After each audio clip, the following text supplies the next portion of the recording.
സദസ്സിനെ നമ്മൾ അഭിമുഖീകരിക്കുക, അത് സഭാഭംഗമില്ലാതെ വളരെ സ്പഷ്ടമായിട്ട് പറയുക എന്നത് തന്നെയാണ് പ്രസംഗം എന്നതുകൊണ്ട് ഉദ്ദേശിക്കുന്നത്.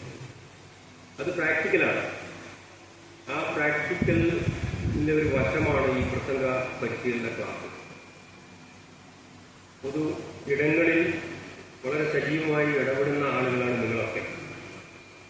വരുന്ന ദിവസങ്ങളിൽ ലോക്കൽ ബോഡി ഇലക്ഷനൊക്കെ വരുന്നുണ്ട്.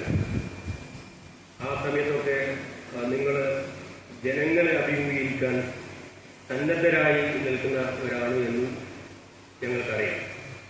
അതുകൊണ്ട് തന്നെ വളരെ കാലിക പ്രസക്തിയുള്ള ഒരു സമയത്താണ് നമ്മൾ ഇങ്ങനൊരു ചടങ്ങ് പ്രിയപ്പെട്ട അഹമ്മദ് നേതൃത്വം കൊടുത്ത് നടക്കുന്നത്.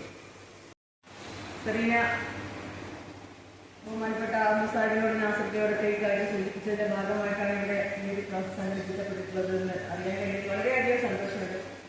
കാരണം ഇതുപോലൊരു പരിശീലനം നമുക്ക് കിട്ടണമെങ്കിൽ തീർച്ചയായും നമ്മൾ ഭീമമായ തുക ഫീസ് കൊടുത്തുകൊണ്ട് തന്നെയാണ് നമുക്ക് ഇത്തരം ക്ലാസ്സുകൾ കിട്ടാൻ സാധ്യതയുള്ളത്. അങ്ങനെയുള്ള സാധ്യതയുള്ള ഒരു കാര്യമാണ് നമുക്കിവിടെ വളരെ ഫ്രീ ആയിട്ട് സാരിന്റെ നേതൃത്വത്തിൽ നമുക്കിവിടെ ലഭ്യമാകുന്നത്. തീർച്ചയായും ഈ ക്ലാസ് കഴിയുന്നത് വരെ നമുക്കതിൻ്റെ അന്തസത്ത ഉൾക്കൊണ്ടുകൊണ്ട് മനസ്സിലാക്കി നാളെ നമുക്കും നാലാളുകളുടെ മുമ്പിൽ ധൈര്യസമേതം എഴുന്നേറ്റ് നമുക്ക് പറയാനുള്ള കാര്യങ്ങൾ വ്യക്തമാക്കി പറയാനുള്ള ഒരു അവസരമായിട്ട് ഇതിനെ കാണേണ്ടതുണ്ട്. ഇവിടെ എന്ത് പറയും അല്ലെങ്കിൽ ഞാൻ പറഞ്ഞാൽ തെറ്റിപ്പോകുമോ എന്നുള്ള ഒരു പേടി നമ്മുടെ ആരുടെയും മനസ്സിൽ ആവശ്യമില്ല. നമുക്കറിയാവുന്ന കാര്യങ്ങൾ നമ്മുടേതായ തനത് ശൈലിയിൽ പറയുക എന്നുള്ളതാണ് നമ്മൾ ചെയ്യേണ്ടത്. കൂടുതലൊന്നും ഞാൻ സംസാരിക്കുന്നില്ല. അങ്ങനെ നമുക്ക് 10-24ഓളം പേര് വന്നതിൽ വളരെ കുറച്ച് ആളുകൾ മാത്രമേ ഇവിടെ എത്തിച്ചേർന്നിട്ടുള്ളൂ. അതുകൊണ്ട് തന്നെ നമുക്ക് വേഗം ക്ലാസ്സിലേക്ക് കടക്കേണ്ടതുണ്ട്. അതിനു മുമ്പായി ഈ ചടങ്ങിനെ ആശംസകൾ അറിയിച്ചുകൊണ്ട് സംസാരിക്കുന്നതിന് വേണ്ടി വിജയനെ ക്ഷണിക്കും.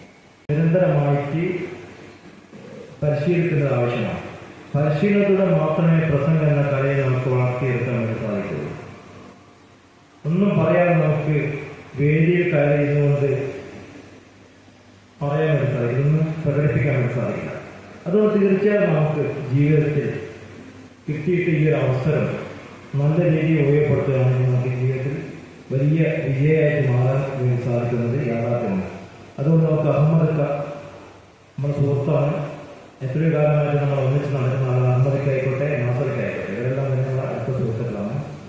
എന്നിട്ട് എന്നെ വേദിയിൽ പറയാൻ പരിശീലിപ്പിച്ചതിന് അഹമ്മദിക്കാനേക്കാൾ നിരന്തരമായ ക്ലാസിൻ്റെയും നിരന്തരമായ അഭിപ്രായത്തിൻ്റെയും ഒക്കെ ഭാഗമായിട്ടാണ് ഇങ്ങനെ പറയാനും നിങ്ങളുടെ മുമ്പിൽ കാര്യം നിൽക്കാനൊക്കെ ധൈര്യം.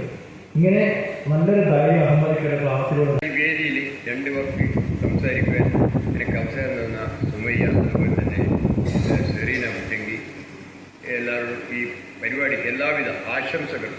കാരണം ഇനി മേലാൽ ഇങ്ങനെയുള്ളൊരു പരിപാടി ഇവിടെ സംഘടിപ്പിക്കാനുള്ളൊരു മനസ്സുമാണ്. കാരണം ഒരുപാട് പെണ്ണുങ്ങളിലെ ഇഷ്ടംമാരി പ്രദേശത്ത് പല രാഷ്ട്രീയ പ്രവർത്തനം നടത്തുന്ന ഒരുപാട് സ്ത്രീകളുണ്ട്.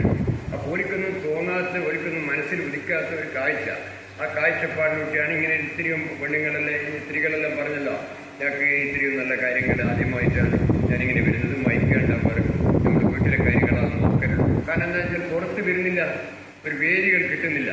ഇതിപ്പം ഇങ്ങളിൽ അത്ര പ്രായമൊന്നുമില്ല, 1-2 ആളുകളായുള്ളൂ. ബാക്കി ഇതെല്ലാം നവീസ പ്രസിഡന്റായ സമയത്തെല്ലാം പരിതെളിഞ്ഞിരിക്കുന്നതാണ്. അപ്പോൾ എന്നും ആളുകളെ ഇങ്ങനെ സംഘടിപ്പിച്ച് ഒരുപാട് ആളുകൾ നമ്മുടെ കാര്യങ്ങൾ, കാരണം ഒരു രാഷ്ട്രീയ പ്രവർത്തനം എന്നല്ല ഈ മൈക്കൊണ്ട് ഉദ്ദേശിക്കുന്നത്. അതായത് സമൂഹത്തിൽ ഇറങ്ങിച്ചെന്നിട്ട് ഒരു പൊതു രംഗത്ത് എപ്പോൾ സ്ത്രീകൾ ആരാ പറഞ്ഞ മുന്നിലെല്ലാം ആരോ പറഞ്ഞിട്ട് സ്ത്രീകളെപ്പോൾ പുറകിലല്ല, സ്ത്രീകളെപ്പോൾ മുന്നിലാണ്. ഇന്ത്യൻ്റെ പ്രധാനമന്ത്രി അതുപോലെ തന്നെ രാഷ്ട്രപതി സ്ഥാനങ്ങൾ വയ്ക്കുന്ന സ്ത്രീകളാണ്. അതെന്താണെന്ന് വെച്ചാൽ സമൂഹത്തിൽ ഇറങ്ങിച്ചെല്ലണം. ഞങ്ങൾ ഇപ്പോൾ ഒരു പഞ്ചായത്ത് പ്രസിഡന്റ് അല്ലെങ്കിൽ ഒരു പഞ്ചായത്ത് മെമ്പർ എന്നെല്ലാം പറഞ്ഞാൽ ഞാനൊരുപാട് കാലമായിട്ട് കോൺഗ്രസുമായിട്ട് ബന്ധപ്പെട്ടിട്ട് പിന്നെ പരിശീലന പരിപാടി എന്നത് ധാരാളം ആളുകൾ വന്നു ചേരുന്ന ഒരിടമല്ല. പ്രസംഗിക്കുന്ന ആളുകൾ സമൂഹത്തിൽ ചുരുക്കമായിരിക്കും. അപ്പൊ പ്രസംഗിക്കുന്ന ആളുകൾ ചുരുക്കമായതുപോലെ തന്നെ പ്രസംഗം പഠിക്കാൻ വരുന്ന ആളുകളും ചുരുക്കമായിരിക്കും. ഇത് വനിതകൾക്കുള്ള ഒരു പരിശീലനമാണ്. അപ്പൊ പ്രത്യേകിച്ച് വനിതകളാകുമ്പോൾ കുറെ കൂടി എന്താകും, ചുരുങ്ങും, കുറെ കൂടി അംഗസംഖ്യ കുറവായിരിക്കും. വനിതകൾ ലോകത്തിന്റെ നേതൃത്വത്തിലേക്ക് ശക്തമായി വന്നുകൊണ്ടിരിക്കുന്ന ഒരു കാലമാണ്. ഇന്ത്യയിൽ നിന്ന് അടുത്ത കാലത്ത് ഈ 2025 3 വനിതകൾ ലോകത്തിന്റെ നെറുകയിലേക്ക്, ലോകത്തിന്റെ പ്രശസ്തമായ അവസ്ഥയിലേക്ക് വന്നത് നിങ്ങൾ പത്രത്തിലൊക്കെ വായിച്ചിട്ടുണ്ട്. ഓർക്കുന്നുണ്ടോ ആ പേരുകൾ? ആരുടെയെങ്കിലും പേരറിയാമോ? 2 പേർക്ക് ഈ അടുത്താണ്, നമ്മൾ ഈ ഒരു 2-3 ആഴ്ചക്കാലത്തിനുള്ളിൽ 2 വനിതകളുടെ പേരുകൾ ചർച്ച ചെയ്തുകൊണ്ടേയിരിക്കുകയാണ്. ലോക മാധ്യമങ്ങളും ഇന്ത്യയുടെ ദേശീയ പ്രാദേശിക മാധ്യമങ്ങളെല്ലാം തന്നെ 2 സ്ത്രീകളെ കുറിച്ച് ചർച്ച ചെയ്തുകൊണ്ടിരിക്കുകയാണ്. ആ പേരുകൾ നിങ്ങൾക്കറിയുമോ?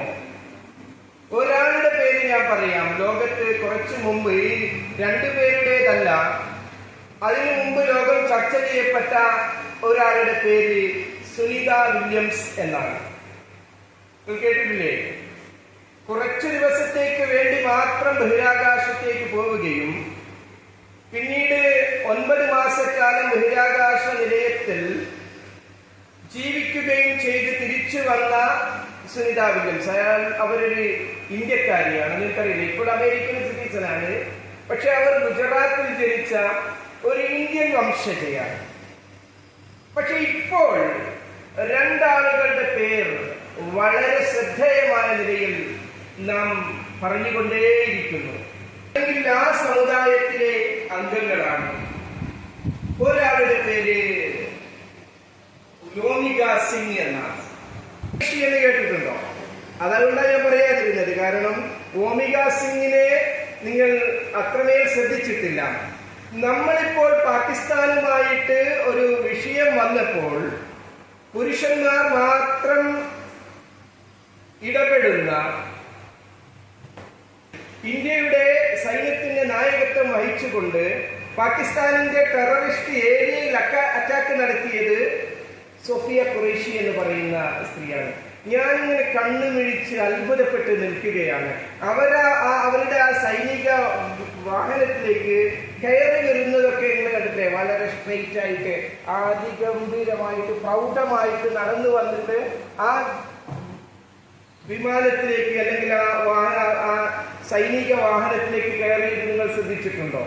എനിക്കിങ്ങനെ രോമാഞ്ചം എടുത്ത് പിടിച്ചു. കാരണം ഒരു സ്ത്രീയാണ് ഏറ്റവും ദുർഘടമായ ഒരിടത്തേക്ക് ജീവൻ കൊണ്ട് തിരിച്ചു വരുമെന്ന് യാതൊരു ഉറപ്പുമില്ലാത്ത ഒരാവശ്യത്തിനാണ് പോകുന്നത്, അല്ലേ? ഒരിക്കലും 1% പോലും നമുക്ക് ഉറപ്പിക്കാൻ കഴിയില്ല ജീവൻ കൊണ്ട് തിരിച്ചു വരുമെന്ന്.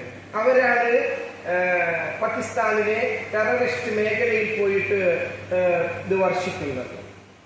അതേപോലെ തന്നെയാണ് ഓമിക സിംഗ്. ഇവരും മറ്റൊരു നായകത്വം വഹിച്ചുകൊണ്ട് വേറെ ഒരു ഗ്രൂപ്പിന്റെ നായകയായിട്ട് അവരും ഇന്ത്യയുടെ ഓപ്പറേഷൻ സിന്ദൂർ എന്ന് പറയുന്ന നമ്മുടെ രാജ്യവും പാകിസ്ഥാനും തമ്മിലുണ്ടായ ഈ അടുത്തുണ്ടായ സംഘർഷത്തിൽ നായകത്വം വഹിക്കുകയാണ്. ലോകമാധ്യമങ്ങളൊക്കെ ഇങ്ങനെ ഉറ്റുനോക്കുകയാണ്. സാധാരണയായിട്ട് ഇതിന്റെ സൈനിക മേധാവിയാണ് ഈ പത്രസമ്മേളനമൊക്കെ നടക്കുക. അത് നമ്മൾ ഇന്ത്യയിൽ മാത്രം ഒതുങ്ങുന്ന കാര്യമല്ല. ലോകത്തെ എല്ലാ വിഭാഗം പത്രങ്ങളും മാധ്യമങ്ങളും ഉറ്റുനോക്കുകയാണ്. ഇന്ത്യ എന്നത് ഒരു ചെറിയ രാജ്യമല്ല. ലോകത്തെ